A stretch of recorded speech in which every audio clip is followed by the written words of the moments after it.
कसाई कुल में प्रकट हुए थे सदन जी, तो उन्होंने पंडिताई का काम श्रेष्ठ नहीं समझा। स्वधर्मो निधनो श्रेया परधर्मो भयावहा। वो अपना धर्म का, ऐसे ज्ञानी महात्मा थे कि बड़े बड़े संत उनसे सत्संग करने जाते थे, और ऐसी निष्ठा थी कि विचलित नहीं हुए, हाथ कटवाले विचलित नहीं हुए। जा रहे थे जगन्नाथ जी के दर्शन करने, तो संयम से चलने वाले पुरुषों के चेहरों में आकर्षण ही होता है। भिक्षा के लिए तो एक माता ने देखा तो आकर्षित हो गई, उसने कहा यहीं पा लीजिए भिक्षा। संत हृदय उनका पा लिया। तो आप कहाँ जा रहे हैं? जगन्नाथ जी के दर्शन। तो अब तो शाम होने वाली, यहीं रुक जाइए, कल चले जाना। बड़ा भाव देखा, रुक गए। वो रात्रि में उनके पास आई, गलत भावना प्रकट की, तो कहा कि तुमको तो ऐसा सोचना भी नहीं चाहिए, तुम्हारे तो पति विराजमान है। तो उसको लगा कि इनका आशय कहने का है कि तुम्हारे तो पति, अगर पति ना होते तो काम अग्नि ऐसी होती, बुद्धि भ्रष्ट कर देती। आई और कहा तो पति को राधे राधे कर दिया, तो आप ऐसा तूने कैसे सोच लिया, तेरी ऐसी भावना।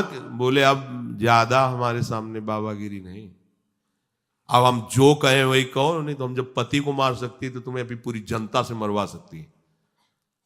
तो उनका प्राण दे सकता हूं, धर्म से विमुख नहीं हो सकता। उसने मचा दिया हल्ला, लोग एकत्रित, देखो देखो ये धर्म करने का फल। मांग रहा था रोटी, हमने इसको बैठ के पवाया और कहा कि आज रात्रि यहीं रुक जाओ। रात्रि में रुका, हमारे साथ गंदा आचरण करना चाहा, पति ने विरोध किया, पति का गला काट दिया। और जाल रचने में माया को देर लगती है क्या? वो मुस्कुरा रहे थे। जगन्नाथ जी बड़ी सुंदर लीला की आपने, भक्त हैं उनके तो सामने भगवान, तो उनके संसार थोड़ी होता है। भक्त केवल भगवान को देखता है, उनकी लीला है जैसा। एक साधु जा रहे थे, तो तरबूजे का खेत था, रखवाला उधर कहीं छुपा हुआ था, तो उनको लघुशंका लगी, तो मेड़ के इधर लघुशंका करे थे, इधर तरबूजे का खेत था। उसने समझा कि कोई तरबूजा चुराने के लिए झुका, तो लाठी लेकर सीधे आया और पीछे से लाठी मारी। अब मस्तक खुल गया, रक्त बहने लगा।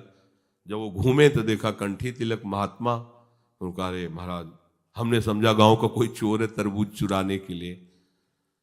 तो उनका हम तो जानते हैं ना आपको, आप ऐसे ही लीला करते रहते हो। बोले नहीं, हमने पहली बार किसी को मारा है, दोबारा नहीं। बोले हम जानते हैं आपको। तो बोले महाराज क्षमा करो, चलो आपको अस्पताल ले चलते हैं। बोले ये भी हम जानते हैं आपको।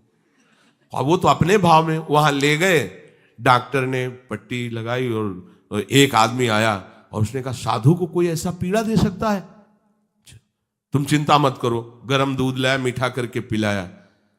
कहा महाराज आप चिंता मत। बोले हमें चिंता नहीं, लेकिन हम तुम्हें देख करके कह रहे इतना छलिया हो तुम।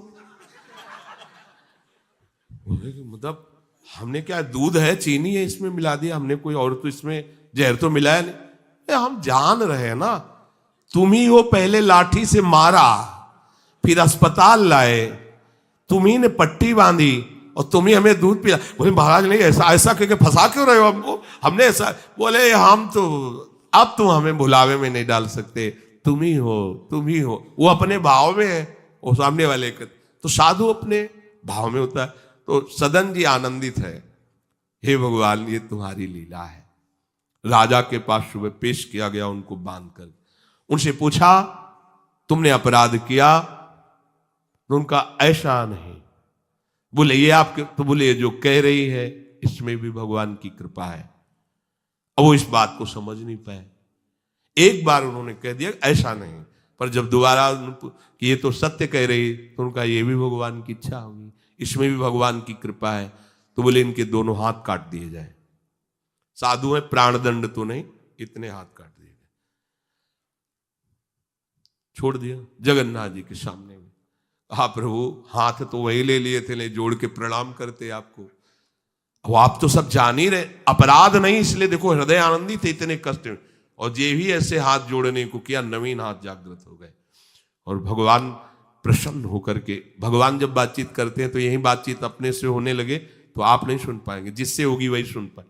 भगवान ने कहा तुम्हारा हमारे प्रति तनिक भी रोष नहीं आया कि बिना किसी गलती के तुम्हारे ऊपर आरोप और ये दंड। बोले प्रभु हर चेष्टा में मुझे आपका प्यार दिखाई देता है।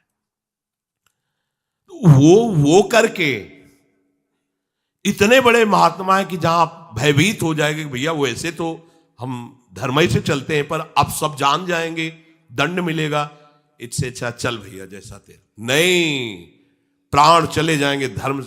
और कार्य क्या करते हैं, ये अपने कर्म को छोटा मत समझो, चाहे किसानी हो चाहे व्यापार हो, छोटी सी दुकान है, अच्छा है, नाम जप कर रहे हो, 10 20 50 100 जो भी मिले, आटा दाल नमक रोटी खाओ पियो, तुम्हारा परिवार आगे चलकर बहुत उन्नति को प्राप्त होगा। बेईमानी करके अधर्म आचरण कर करो तो भैया देख लेना, ऐसा होगा कि तुम सोचोगे कि हमने पाप किया है। सोचोगे एक दिन तुम्हें बैठ के रोना पड़ेगा अपने परिवार के लिए जिनके लिए तुम पापाचरण करते हो।